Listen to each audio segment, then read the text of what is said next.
Desde pequena sempre fui uma mulher de fibra. Me chamo Iracema, tenho 74 anos e vivi uma vida cheia de altos e baixos. Mas nunca imaginei que o maior golpe que eu levaria na vida viria justamente de quem eu mais amava, meus próprios filhos. Hoje, quando olho no espelho e vejo essa senhora de cabelos brancos e olhar cansado, me pergunto como cheguei até aqui. E mais do que isso, como não enxerguei antes o que estava acontecendo bem diante dos meus olhos. Não foi fácil tomar coragem para contar essa história. Mas se tem algo que aprendi com tudo o que vivi, é que a verdade sempre encontra uma forma de vir à tona. Na época, eu morava sozinha numa casinha simples que era o meu mundo.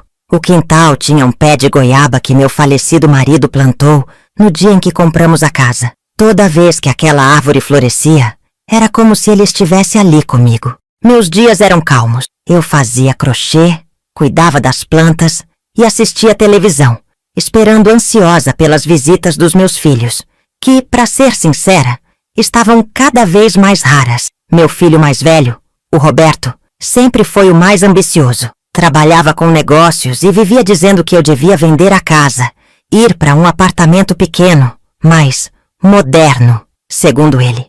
Minha filha, a Marinalva, era mais reservada, mas andava estranha nos últimos meses. Me ligava pouco, e quando vinha parecia estar sempre com pressa, como se estivesse ali só por obrigação. Foi numa manhã de quarta-feira que tudo começou a mudar.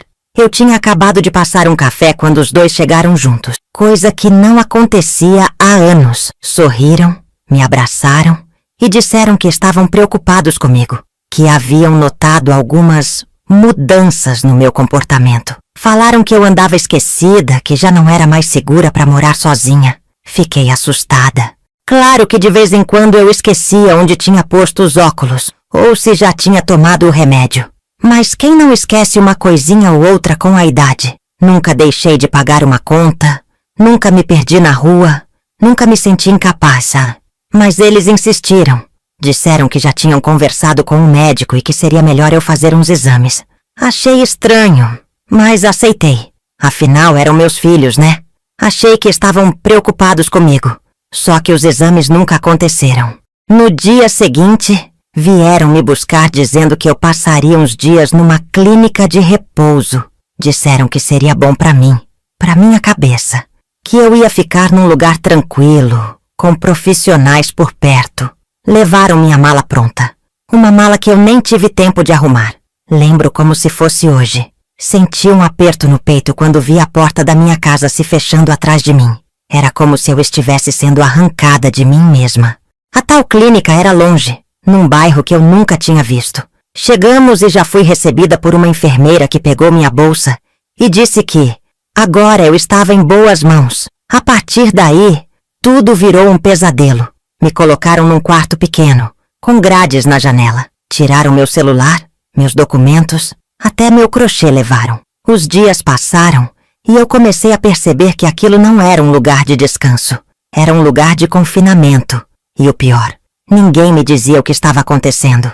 Quando perguntava, diziam apenas que eu tinha que me acalmar, que eu estava ali por ordem dos filhos. Meus filhos apareciam pouco. Quando vinham, olhavam para mim com aquele olhar de pena, como se eu estivesse doente, como se eu fosse uma criança sem consciência. E foi aí que comecei a desconfiar. Alguma coisa estava errada, muito errada. Eu não tinha Alzheimer. Eu sabia quem eu era, onde eu estava e o que estavam tentando fazer comigo, mas ninguém me ouvia. E quando descobri o que estava por trás de tudo aquilo, meu mundo desabou. Acordei numa madrugada com o coração apertado. Já fazia dias que eu estava ali naquela clínica sendo tratada como uma doente, que mal sabia amarrar o próprio sapato. Os funcionários me chamavam de Vovó Iracema. Falavam devagar comigo como se eu fosse uma criança. E me davam remédios que eu nem sabia o nome. Eu fingia que tomava, mas jogava debaixo da língua. Depois cuspia no papel higiênico. Eu não confiava mais em ninguém. Foi num desses dias, enquanto eu fingia dormir, que ouvi uma conversa atrás da porta. Era a enfermeira-chefe com um homem que parecia estar cobrando por alguma coisa. Ele disse algo que gelou minha espinha. Já tá tudo em andamento. A papelada da curatela foi assinada. Logo, logo eles conseguem vender o imóvel. Imóvel? Papelada? Curatela? Meu coração começou a bater forte. Eu não entendi tudo de imediato, mas entendi o suficiente. Eles estavam usando a desculpa da minha doença para me tirar os direitos. Curatela, descobri depois, era uma forma de alguém se tornar responsável legal por outra pessoa, como se eu fosse incapaz de cuidar da minha vida.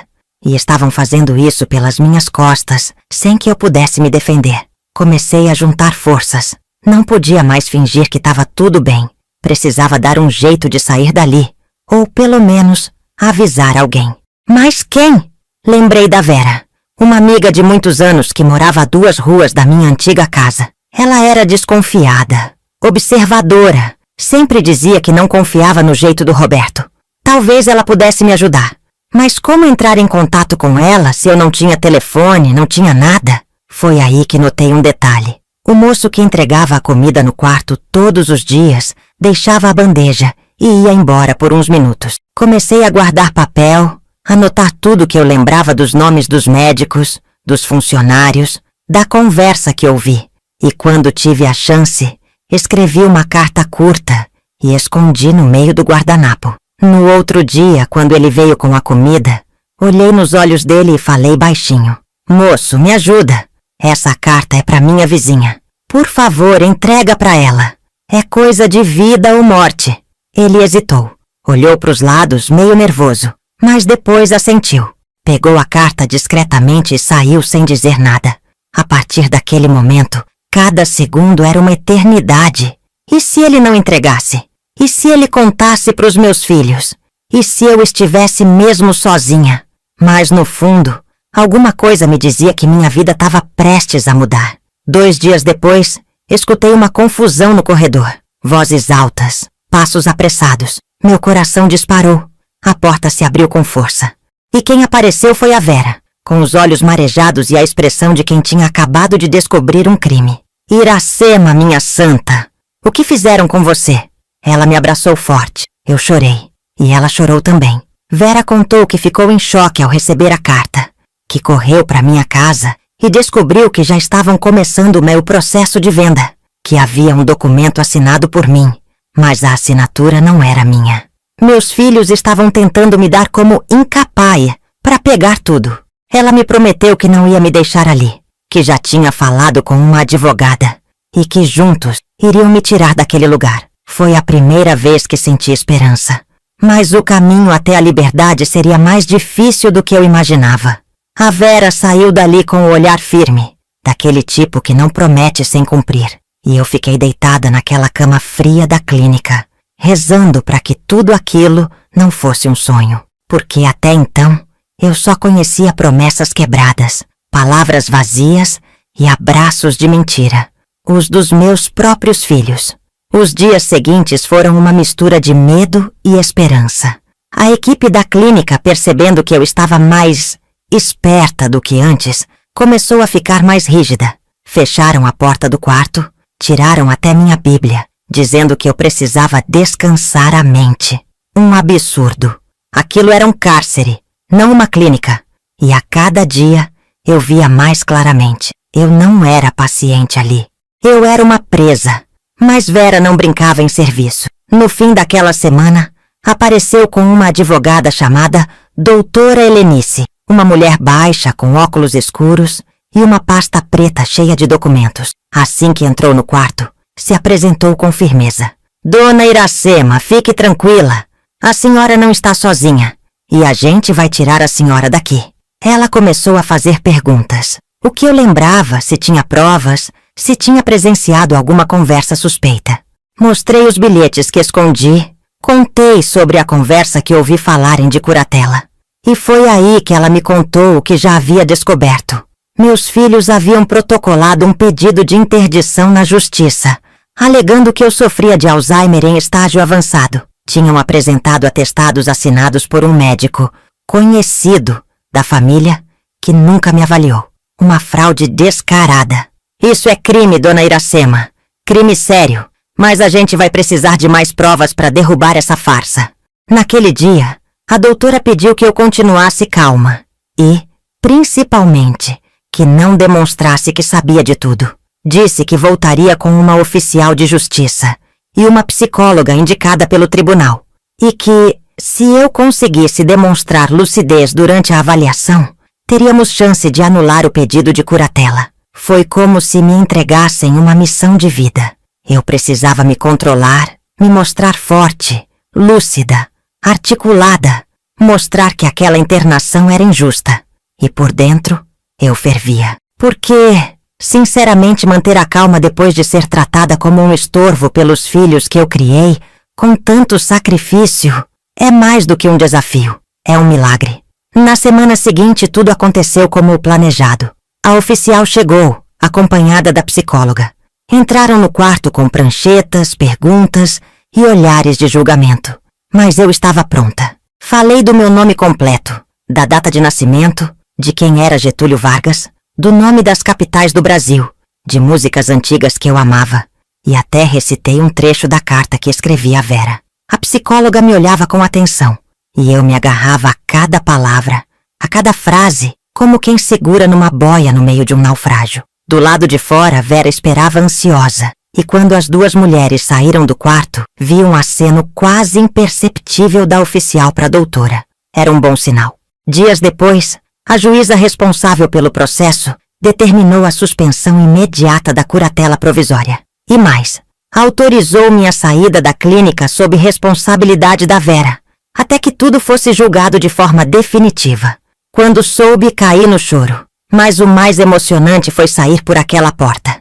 Passar pela recepção com a cabeça erguida, sendo ignorada por alguns, encarada por outros, como se eu fosse uma fugitiva. Mas eu não fugia. Eu estava me libertando. Lá fora, Vera me esperava com o carro ligado e uma mala com minhas roupas, resgatada com dificuldade na casa do Roberto. A primeira coisa que fiz ao entrar no carro foi perguntar: "E agora? A gente vai para onde?" E ela, com aquele sorriso que me devolveu a vida, respondeu: "A gente vai para casa, para sua casa." Mas o pesadelo ainda não tinha acabado, e a parte mais suja dessa história estava só começando. Quando cheguei de volta na minha casa, parecia que eu estava pisando num lugar desconhecido. As paredes eram as mesmas, o portão ainda rangia do mesmo jeito, mas o cheiro, o silêncio e a energia ali dentro já não eram os de antes. Era como se minha própria casa tivesse sido violentada, como se tivessem arrancado a alma dela. A cortina da sala era nova, as cadeiras da cozinha estavam trocadas, e até minha velha cristaleira que eu herdei da minha tia-avó tinha sumido. Vera me ajudou a entrar com cuidado. Eu sentia as pernas bambas, mas não de fraqueza física. Era um cansaço na alma.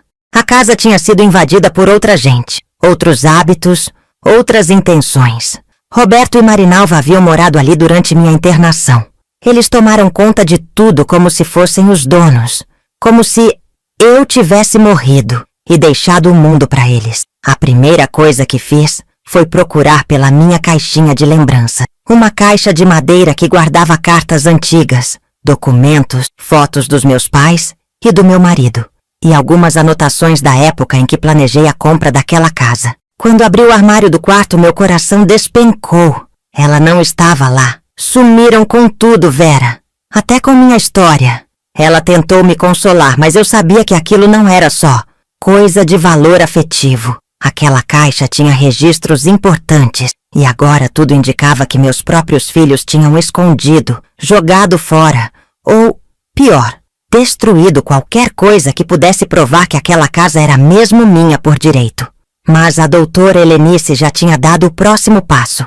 Entrou com uma ação de anulação da curatela e outra de restituição de bens e interdição de venda. O juiz acatou o pedido e suspendeu todas as transações feitas em meu nome até segunda ordem. Isso salvou minha casa de ser vendida na calada da noite, como Roberto planejava. O que eu não esperava era o contra-ataque deles. 2 dias depois, recebi uma intimação. Meus filhos estavam me processando por calúnia e instabilidade mental grave. Disseram que eu estava sendo manipulada por terceiros e que Vera e a advogada estavam me usando, que eu era um perigo para mim mesma e que por isso deviam retomar a curatela antes que fosse tarde. Quando eu li aquilo, me deu um aperto no peito. Não pela ameaça em si, porque eu já estava pronta para brigar até o fim, mas pela frieza das palavras. Meus filhos falavam de mim como se eu fosse uma estranha, como se eu fosse um fardo, uma pedra no sapato que eles precisavam remover para poderem seguir com a vida. Usaram termos técnicos, palavras bonitas, mas o que eles queriam mesmo era meu dinheiro, era minha casa, era me apagar da própria história. Mas eu não ia permitir. Dessa vez, eu não ia me calar, nem fingir que não estava vendo. Eu ia enfrentar. E mais do que isso, eu ia expor tudo. A doutora Helenice reuniu documentos, provas e localizou o médico que tinha assinado os laudos falsos. Um velho conhecido de Roberto, que agora negava ter feito qualquer avaliação médica em mim. Isso foi fundamental para virar o jogo. Enquanto isso, Vera organizava um abaixo-assinado no bairro com vizinhos, colegas da igreja, gente que me conhecia há mais de 40 anos e sabia da minha lucidez, do meu caráter, da minha história. O apoio foi tanto que começou a chamar a atenção até da imprensa local. E aí, um repórter bateu na minha porta. Dona Iracema, a senhora toparia contar sua história? Isso não é só sobre a senhora. É sobre o que estão fazendo com muitos idosos nesse país. Fiquei em choque, porque até então eu achava que era só comigo. Mas ali, pela boca daquele repórter, eu entendi.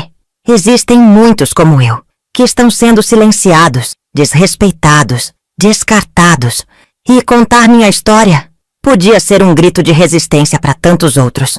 Olhei para Vera, que assentiu com os olhos marejados e disse: Vamos contar tudo. Chegou a hora de todo mundo saber quem são meus filhos. A entrevista foi gravada na minha própria sala. Aquela mesma que meses antes meus filhos tinham tomado como se fosse deles. O repórter, um moço educado, me perguntou se eu queria mudar o nome e esconder o rosto. Mas eu fui firme. Meu nome é Iracema de Oliveira. E eu não tenho vergonha da verdade. Quem devia ter, não sou eu. Falei tudo. Desde o dia em que fui levada à força, até o momento em que reencontrei minha casa como um lugar estranho. Contei das tentativas de silenciamento, da manipulação, da mentira sobre minha saúde. Falei com firmeza, com dor, mas também com uma lucidez que ninguém ali podia negar. A matéria foi ao ar na semana seguinte e, para minha surpresa, viralizou. As redes sociais se encheram de comentários de apoio. Muita gente revoltada, emocionada, compartilhando histórias parecidas. Viúvas, avós, senhoras que tinham perdido suas casas, seus pertences, até suas identidades nas mãos de filhos interesseiros. Era como se, de repente, minha história tivesse dado voz a um grito coletivo que estava entalado há anos na garganta de muita gente. A pressão popular foi tão grande que o Ministério Público entrou no caso. Abriram uma investigação formal contra meus filhos. E foi aí que, pela primeira vez, eles começaram a tremer. Roberto me mandou uma mensagem, a primeira depois de tudo, tentando justificar o que fez. Dizia que era para meu bem, que estava pensando na minha segurança, que o dinheiro da casa seria usado para me manter numa clínica 5 estrelas. Tive nojo, mas não respondi. Já a Marinalva tentou aparecer como vítima. Disse que só assinou o que o irmão pediu, que não sabia de nada, que estava confusa. Ela me procurou pessoalmente, chorando, dizendo que se sentia mal, que não dormia, que me amava. Quase me pegou pelo coração. Mas aí lembrei do dia em que ela assinou um laudo falso, me chamando de incapaz. Lembrei do silêncio dela enquanto eu era trancada numa clínica, dopada como se fosse um animal. E percebi que o choro dela não era por mim, era por ela. Pelo medo do que podia acontecer agora que a verdade estava vindo à tona. Enquanto tudo isso acontecia, a doutora Helenice preparava o processo principal, a reversão da curatela e o pedido de indenização por danos morais, psicológicos e materiais. E Vera, essa mulher virou minha anja da guarda.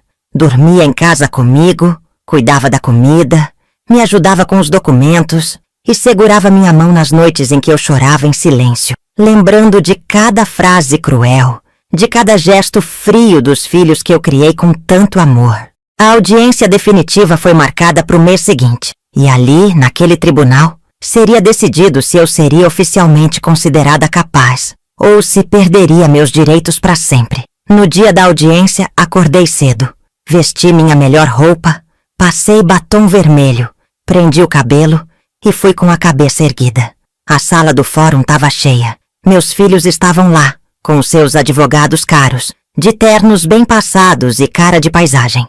Mas eu tinha a verdade, e a verdade é uma armadura poderosa. O juiz me fez perguntas diretas, sobre minha rotina, minha saúde, meus hábitos, e eu respondi uma a uma com calma, firmeza e até com um toque de ironia. A senhora sabe por que está aqui? Sei sim, doutor. Porque meus filhos querem minha casa mais do que querem minha presença. Foi a frase que ecoou pela sala. A psicóloga indicada pelo tribunal confirmou que eu estava em plena capacidade mental. E o médico que assinou o laudo falso sumiu. Não apareceu. Nem advogado mandou. No fim da audiência, o juiz bateu o martelo. Curatela anulada. Plena capacidade reconhecida. Ação de interdição arquivada. E eu ali, finalmente livre, finalmente ouvida. Mas ainda havia muito a ser feito. E a parte mais difícil ainda estava por vir. Decidir o que fazer com os filhos que tentaram me apagar da própria vida. Saí daquele fórum me sentindo mais leve, como se tivessem tirado um peso de cima do meu peito, que me esmagava havia meses. Mas era um alívio misturado com uma dor profunda. Porque, apesar da vitória, do reconhecimento da justiça e do apoio de tanta gente, o que mais doía era saber que aquela batalha foi contra os meus próprios filhos. Você cria um filho com todo o amor do mundo. Cuida, alimenta, se sacrifica. Deixa de comprar roupa para si para comprar material da escola. Passa noites em claro com febre. Sustenta na faculdade. Dá colo quando o mundo bate. E aí, um dia ele te chama de incapaz, te prende, te silencia, te troca por papel. De vez em quando eu ainda me pegava olhando uma foto antiga deles no álbum da estante. Roberto de uniforme da escola, Marinalva sorrindo com os 2 dentinhos da frente faltando, e me perguntava, onde foi que eu errei? Mas Vera sempre me interrompia nesses momentos. Você não errou, Iracema. Eles é que se perderam. E a senhora ainda tá aqui, viva, forte, lúcida, e com tempo de recomeçar. Ela tinha razão. Com a justiça feita, comecei a reorganizar minha vida.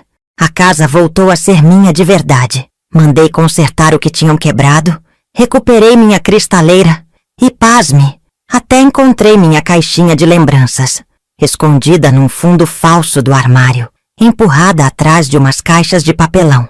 Quando abri e vi as fotos, os bilhetes do meu marido, os recortes da vida, chorei. Era como se minha identidade tivesse sido devolvida. Doutora Helenice, sempre diligente, seguiu com a ação de indenização. O processo agora era outro, reparação por danos morais e materiais. E os filhos, já expostos publicamente, tentavam a todo custo fazer acordos, evitar a condenação. Vieram com conversa mansa, com pedidos de conciliação. Disseram que podíamos resolver em família. Mas eu aprendi. Aprendi com dor, com traição, com abandono. Recusei todas as propostas. Disse que quem quis resolver em cartório, agora que resolvesse na justiça. Enquanto o processo corria, decidi fazer algo simbólico. Algo que, para mim, significava uma libertação. Reformei completamente meu quarto. Troquei cama, cortinas, armário. Mandei pintar de lilás, minha cor favorita. E pus na parede uma foto minha, sorrindo, tirada na pracinha com Vera e a turma do crochê. Era um jeito de marcar que aquele espaço, aquele lar, agora era só meu. Mas a maior reviravolta ainda estava por vir. Num domingo à tarde, enquanto tomava um café com Vera e a filha dela, recebi uma mensagem no celular. Era um número desconhecido. Quando abri, vi um texto curto, sem assinatura. Desculpa, vó. Eu soube de tudo. Tô com vergonha. Posso te visitar? Era minha neta, filha da Marinalva, a última pessoa que eu imaginava que me procuraria. Uma moça jovem, que eu vi crescer, que tinha sumido junto com a mãe na época da internação. Ela agora queria falar comigo. Meu coração bateu forte. Era como um sopro de esperança em meio a tanto desencanto. E ali comecei a pensar, será que no meio daquele lamaçal de mágoas, ainda existia alguma semente boa esperando para florescer? Ela chegou no dia seguinte. Era fim de tarde, o céu meio alaranjado, e eu já estava com a chaleira no fogo, quando escutei as batidas na porta. Quando abri, vi aquela moça parada no portão com os olhos marejados. Era a Bianca, filha da Marinalva. Ela estava diferente, mais magra, cabelo preso de qualquer jeito, um olhar de quem já carregava mais dor do que devia para a idade que tinha. "Oi, vó", disse baixinho. Eu só olhei para ela por uns segundos. Podia ter virado as costas. Podia ter dito que ela não era mais bem-vinda, que escolheu sumir quando eu mais precisei. Mas alguma coisa dentro de mim ainda queria acreditar. "Entra, o café tá passando." Ela entrou devagar, como quem pisa num lugar sagrado. Sentou na mesma cadeira que a mãe dela usava quando era menina. E por um tempo, a gente ficou ali, em silêncio, só ouvindo aquele barulhinho do café pingando no coador. Foi ela quem começou a falar. "Eu não sabia, vó. De verdade. A mãe disse que a senhora estava doente, que não reconhecia mais ninguém, que era perigoso deixar a senhora sozinha. Ela falou que era o melhor para todo mundo." "E você acreditou?" Perguntei sem raiva, mas com firmeza. Ela abaixou a cabeça. Eu era covarde. Tinha medo de bater de frente com ela, de ir atrás da verdade. E quando vi a reportagem, eu quase desmaiei. Eu chorei tanto. "Vó, eu sinto muito. A senhora não merecia nada daquilo." Me deu um nó na garganta. Aquelas palavras eram tudo o que eu esperei ouvir dos meus filhos. E nunca ouvi. Ela continuou. "Eu queria te pedir perdão. E, se deixar, queria voltar a te visitar. Cuidar da senhora como a senhora cuidou de mim quando eu era pequena. Eu lembro, viu? Da senhora me levando na escola, da senhora fazendo pão caseiro, da sua mão quentinha quando eu dormia no seu colo." Eu não aguentei. As lágrimas vieram. Levantei, fui até ela e abracei. Um abraço apertado, chorado, daqueles que não precisam de mais palavra nenhuma. Naquela noite, a casa teve outro ar. Bianca ficou para jantar. Vera chegou com uma torta. E a gente riu pela primeira vez em muito tempo. A jovem me ajudou a lavar a louça. Perguntou das minhas plantas. Contou que estava fazendo um curso de enfermagem. Disse que se inspirava em mim, que queria ajudar gente idosa. E eu senti que ali nascia uma nova chance. Mas não confundi as coisas. Ela não substituía o que a mãe dela fez. E eu não ia apagar da memória o que vivi. Mas também aprendi que guardar mágoa demais só machuca a gente por dentro. E se a vida me deu mais essa oportunidade, eu ia agarrar com fé. Os meses foram passando. O processo seguia na justiça. Mas agora com a Bianca como minha testemunha. Ela entregou conversas, prints de mensagens, até gravações que tinha no celular. Coisas que ajudaram a comprovar ainda mais o golpe. Foi um golpe sim, frio, calculado e cruel. Mas foi também uma lição. Uma lição sobre quem realmente está com a gente. Sobre como a ganância pode corroer laços de sangue. E sobre como o amor, mesmo ferido, ainda pode renascer. Mas ainda faltava o último capítulo dessa história. E esse, meu filho, foi o mais surpreendente de todos. Aquela tarde chuvosa, eu nunca mais vou esquecer. Estava sentada na poltrona da sala, enrolada num chale que a Vera tinha me dado de presente no meu último aniversário. A chuva batia leve na janela e a Bianca lia um livro em voz alta para mim. Uma dessas histórias antigas que falam de fé, superação e justiça. Tinha virado um hábito nosso. Ela vinha 3 vezes por semana, me ajudava com o mercado, me acompanhava ao médico, ria das minhas piadas velhas e, mais importante, me fazia companhia. Foi nesse dia que o telefone tocou. Atendi com a voz tranquila, achando que era a doutora Helenice com alguma novidade do processo. Mas não. Do outro lado da linha, escutei uma voz que me gelou o sangue. "Mãe, sou eu, o Roberto." Fiquei muda por alguns segundos. Bianca percebeu e parou a leitura. Eu levantei devagar, fui até a cozinha e encostei a porta. "O que você quer?" Perguntei fria. Eu soube que a senhora tá bem. Eu vi na televisão, li nos jornais. Eu tô com saudade. Quase engasguei. Saudade? Ele teve a cara de pau de dizer isso? Roberto, você tem ideia do que fez comigo? Eu sei. E eu tô arrependido. Muito. Mas eu tava desesperado. Os negócios deram errado. Eu tava afundado em dívida. A casa era a única coisa que podia salvar tudo. Então você me vendeu. Como se eu fosse uma mercadoria. Silêncio do outro lado. Eu errei, mãe. Mas será que um dia a senhora pode me perdoar? Eu respirei fundo.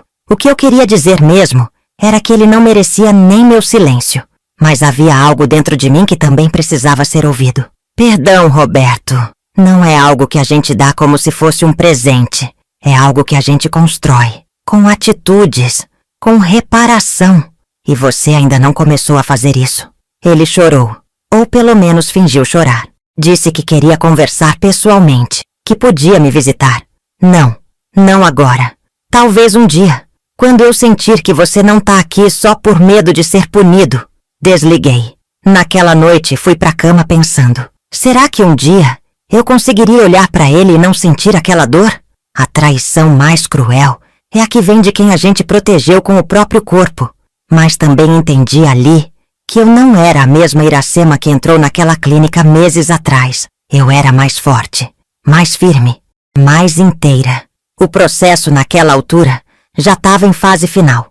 A juíza já tinha decidido. Roberto e Marinalva foram responsabilizados por fraude documental, tentativa de apropriação indevida de bens e danos morais. Foram condenados a pagar uma indenização considerável, valor que, segundo a doutora Helenice, poderia garantir minha tranquilidade pelo resto da vida. Mas o que me trouxe verdadeira paz não foi o dinheiro. Foi o fato de ter voltado para mim, de ter recuperado minha voz, minha história, meu lar e, acima de tudo, de ter entendido que laço de sangue não vale nada se não vier acompanhado de respeito. Hoje minha casa tem cheiro de bolo de fubá, som de risada sincera, visita de vizinhos e o carinho da Bianca, que virou uma neta mais verdadeira do que muita filha por aí. E quando alguém me pergunta como eu sobrevivi, eu respondo: sobrevivi porque nunca deixei que me convencessem de que eu era louca. E porque tive ao meu lado gente que me enxergou quando até meus filhos tentaram me apagar. Mas ainda tem mais um trecho dessa história. Com o fim do processo, tudo parecia estar, enfim, no lugar. Meus direitos garantidos, minha casa protegida, meus algozes responsabilizados. Mas a vida, essa danada, nunca para de girar. E quando a gente menos espera, ela joga mais uma peça no tabuleiro. Às vezes para testar a gente, às vezes para mostrar que ainda tem mais a dizer. E foi o que aconteceu comigo. Um mês depois da decisão judicial, recebi uma carta. Daquelas antigas, escritas à mão, envelope bege, letra redondinha. Quando abri, levei um tempo para entender. Era de uma mulher chamada Dalvina, que dizia ser irmã do meu marido. Eu fiquei confusa. Conheci só uma irmã dele, a Benedita, que faleceu nos anos 90. Mas essa Dalvina dizia que era mais nova, filha de outro casamento do pai dele, e que morava no interior de Minas. E o que ela contava na carta me deixou sem chão. Ela dizia que meu marido havia deixado um terreno em seu nome, mas que no testamento tinha deixado registrado que aquele pedaço de terra, na verdade, era para mim. Um terreno pequeno, mas com nascente, árvores frutíferas e uma casinha abandonada. Fiquei desconfiada, claro. Com tudo que já tinha passado, aprendi a não acreditar fácil. Mas mostrei a carta para a doutora Helenice, que investigou, confirmou a existência do terreno e que realmente estava em nome da tal Dalvina.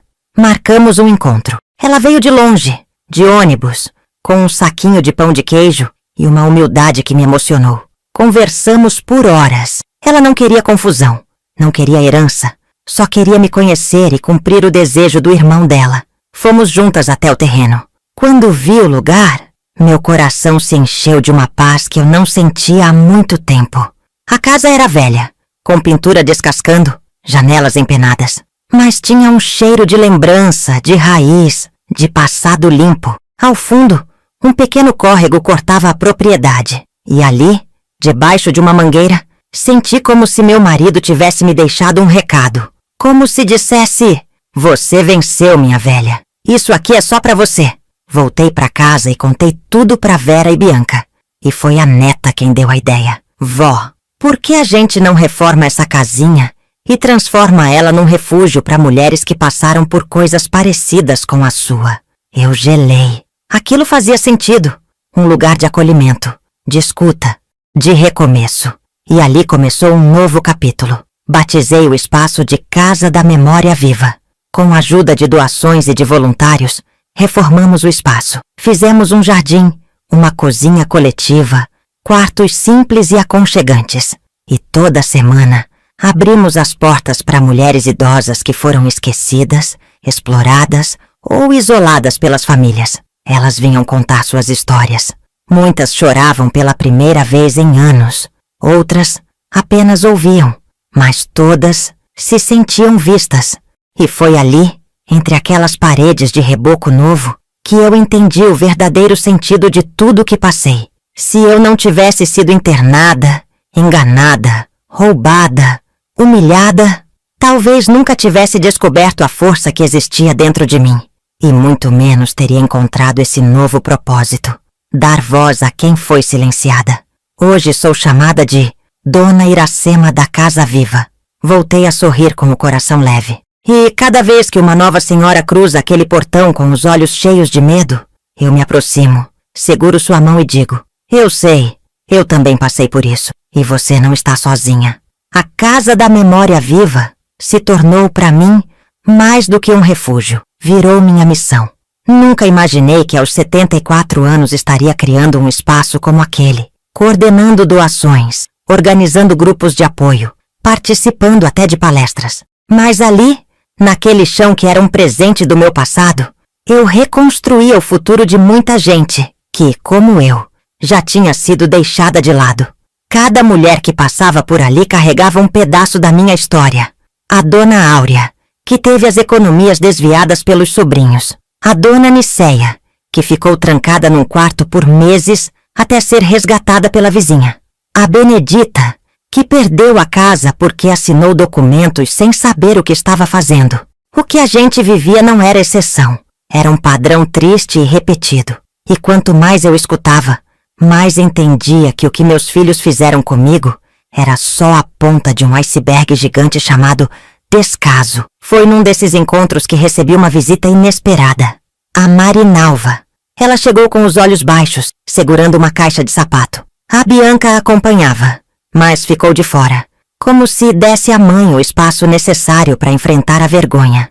Mãe, ela começou com a voz trêmula. Eu vim te pedir perdão. De verdade.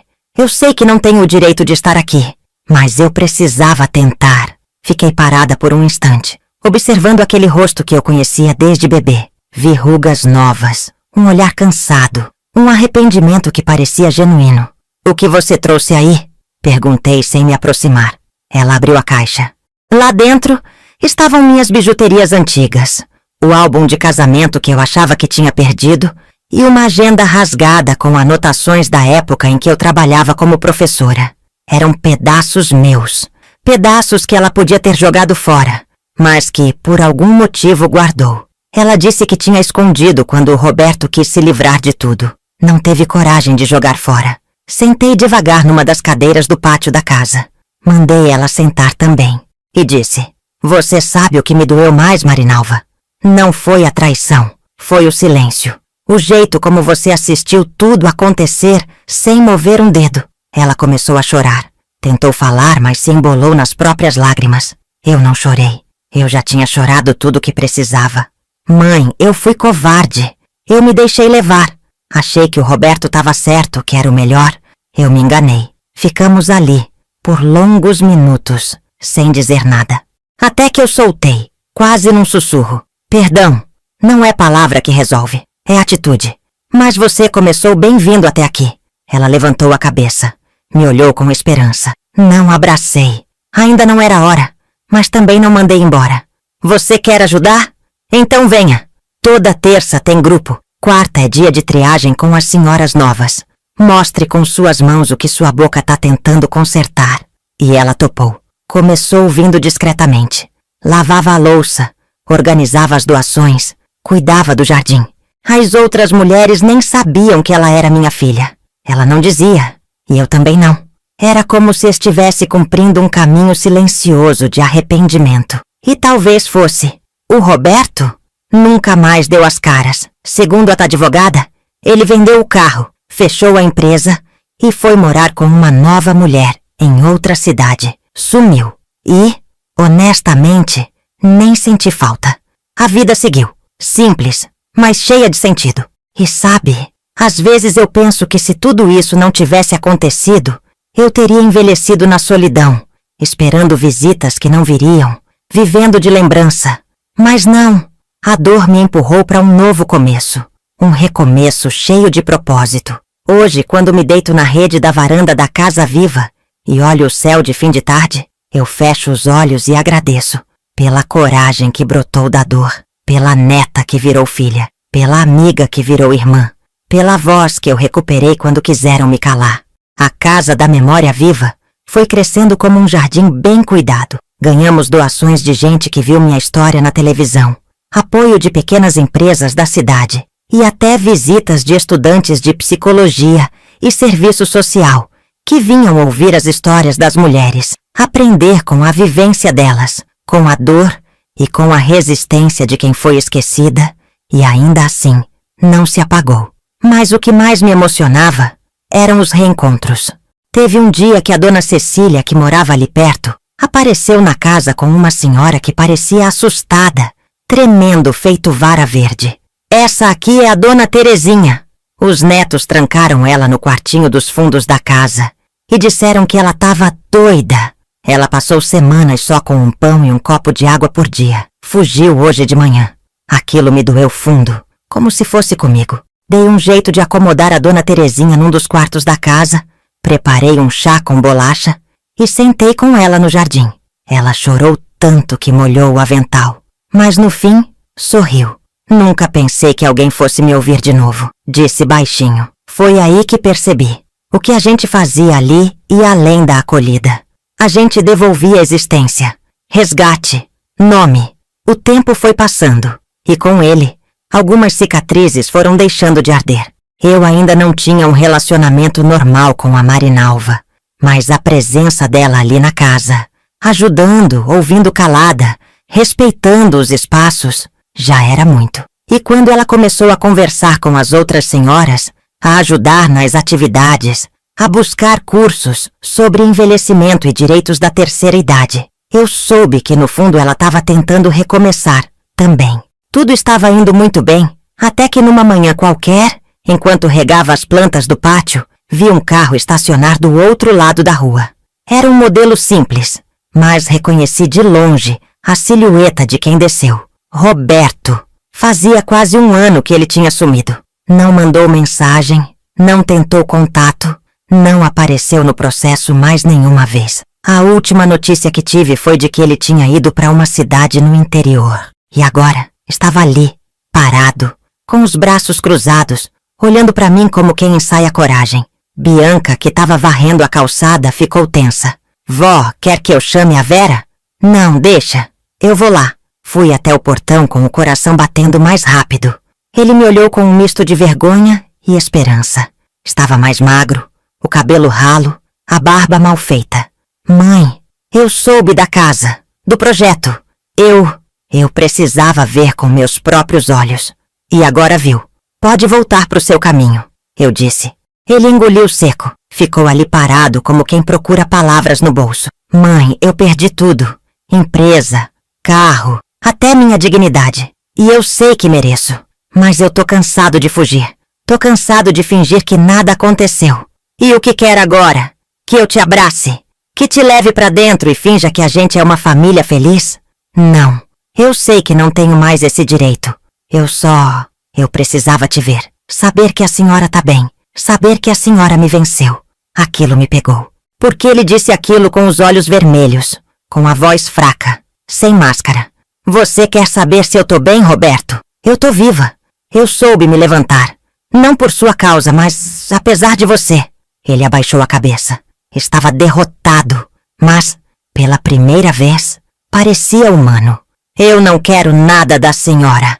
Não quero dinheiro nem perdão. Só queria dizer que se um dia a senhora achar que eu posso fazer algo, qualquer coisa, eu tô aqui. A gente colhe o que planta, filho. Você vai ter que esperar muito. E plantar melhor dessa vez. Ele assentiu, virou e voltou pro carro. Vi ele se afastando pelo retrovisor, diminuindo até sumir na esquina. E por mais que aquilo doesse, por mais que tivesse deixado um gosto amargo na garganta, eu senti um certo alívio, porque agora, pela primeira vez, eu tinha o controle da minha história. À noite, Bianca fez canjica, Vera trouxe pão de queijo, e a casa ficou cheia de gente. Gente boa, gente verdadeira, gente que mesmo sem laço de sangue, me amava de verdade. Ali, deitada na rede depois do jantar, eu percebi que tinha vencido. Não por ter vencido uma batalha judicial, mas porque, depois de tudo, eu ainda sabia amar, ainda sabia confiar, ainda sabia cuidar de mim e dos outros. E isso, ninguém nunca mais vai me tirar. Os dias passaram e, mesmo com a visita do Roberto ainda latejando em algum canto da minha mente, resolvi não carregar mais aquilo. Guardei numa gaveta da alma onde ficam as coisas que a gente escolhe não alimentar. Não por fraqueza, mas por sobrevivência. A verdade é que eu não queria mais viver em função da mágoa. Eu já tinha dado conta de transformar dor em força, abandono em propósito, e agora era hora de colher. A Casa da Memória Viva florescia. Um grupo de bordado começou a se reunir às sextas. Vera virou coordenadora oficial das atividades da horta. Bianca cuidava do setor administrativo como uma verdadeira profissional. E a Marinalva, que ainda andava com cautela, sem tentar forçar intimidade, passou a dar oficinas sobre direitos do idoso, com a ajuda de uma advogada parceira. Ela estava tentando, e isso eu não podia negar. Com o tempo, a casa virou abrigo oficial reconhecido pelo município. Recebemos ajuda, conseguimos ampliar os quartos, criamos um pequeno centro de convivência com direito à sala de leitura, música e terapia ocupacional. O que antes era só um espaço improvisado, virou um verdadeiro lar. Mas no meio de tanta conquista, às vezes, o coração ainda apertava. E foi numa dessas noites em que o silêncio pesa mais que o travesseiro, que ouvi a campainha tocar. Era quase 10 da noite. Fui até a janela e vi a Marinalva do lado de fora, chorando. Abri o portão. Ela entrou devagar, como se pisasse em cacos. Mãe, o Roberto sofreu um infarto. Tá no hospital, em estado grave.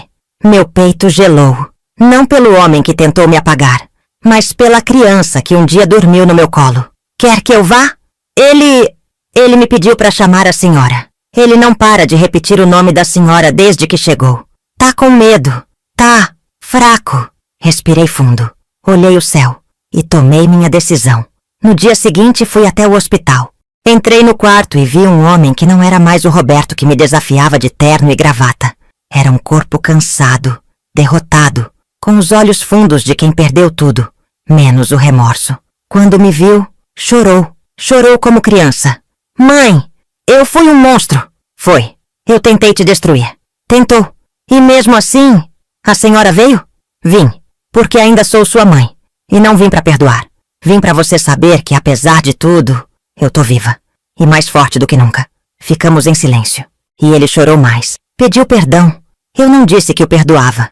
Mas fiquei ali. Sentei ao lado da cama. Segurei a mão dele. Porque, às vezes, a presença diz mais do que as palavras. Ele sobreviveu. E depois disso, desapareceu de novo. Mandou uma ou outra mensagem. Mas não insisti. O que tinha que ser dito foi. O que tinha que ser sentido foi sentido. E o resto, a vida resolve. Na casa seguimos firmes. Recebemos novas moradoras. Ajudamos a reintegrar idosas com suas famílias. Fizemos parcerias com ONGs, igrejas e até um grupo de advogados voluntários. A Bianca se formou em enfermagem. E a Vera? Bem, a Vera virou parte da minha alma. Se um dia ela for embora, leva metade do meu coração com ela. Agora, quando me perguntam como tenho forças para seguir, eu sorrio e respondo: porque eu renasci. E quem renasce não tem mais medo de morrer. Hoje, quando acordo e olho ao redor, eu vejo algo que vai muito além das paredes de uma casa. Eu vejo memórias vivas. Vejo histórias que resistiram. Vejo olhos que voltaram a brilhar depois de tanto tempo apagados pela solidão e pelo descaso. Minha rotina mudou. Já não sou mais apenas Iracema, a senhora que passou pelo inferno nas mãos dos próprios filhos. Agora sou conselheira, costureira de almas, ouvinte de vozes que o mundo ignorou. Gente de tudo quanto é canto me escreve, me visita, me abraça como se fosse da família. E, de um jeito ou de outro, eu sou. Às vezes me perguntam se eu voltaria atrás, se mudaria o que vivi. E por mais duro que seja dizer isso, a resposta é não. Porque foi no fundo do poço que eu descobri que dava para cavar um túnel e sair do outro lado. A Casa da Memória Viva hoje tem fila de espera. A gente acolhe, orienta, reergue. E tudo isso começou com uma tentativa de silenciar uma mulher que eles acharam que já tinha vivido demais, que já não servia para nada, que podia ser descartada. Mas erraram feio, porque foi justamente nessa fase da vida, quando o cabelo fica branco, os ossos rangem e o mundo insiste em achar que a gente não tem mais utilidade, que eu me tornei mais forte, mais necessária e mais viva do que nunca. Marinalva continua firme na casa, ajudando discretamente, sem forçar vínculos, mas demonstrando com cada gesto que entendeu a gravidade do que fez. O Roberto vive mandando mensagem em datas comemorativas. Feliz aniversário, mãe. Feliz Natal. Bom dia, tô pensando na senhora. Eu agradeço, respondo com educação. Mas a intimidade que ele destruiu não se reconstrói com palavras. Talvez o tempo cure. Talvez não. E tudo bem. Hoje gosto de sentar na varanda com um pano de prato no colo, enquanto ouço a conversa das outras senhoras na cozinha. Às vezes uma delas vem e senta do meu lado, segura minha mão e diz: "Obrigada, Iracema, por não ter desistido, por ter aberto essa porta para nós." E aí eu percebo o tamanho do que construímos aqui. Não com dinheiro, não com fama, mas com verdade. Porque a gente pode perder,